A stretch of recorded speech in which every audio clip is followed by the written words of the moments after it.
It's another sign of the times as more state workers face layoffs.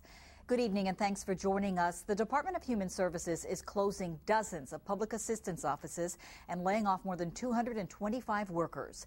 While the state says it's streamlining, the workers union says they were bulldozed.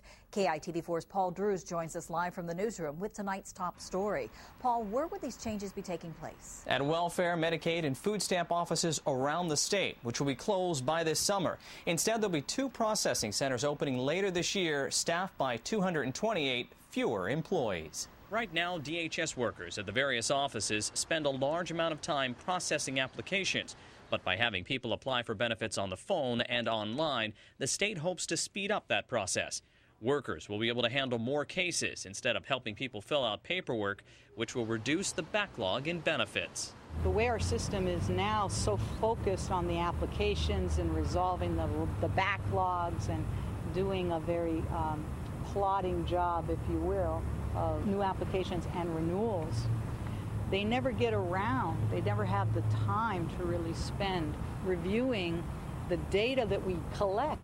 For thousands of residents, the backlog in benefits means they aren't waiting days or weeks, but instead months for assistance.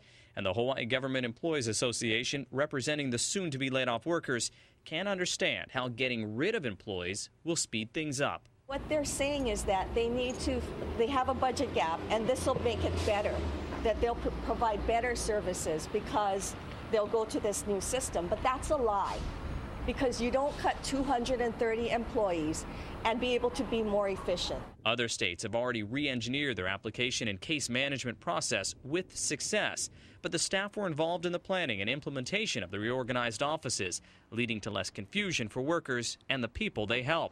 Something the HGEA says was not done with Hawaii state employees.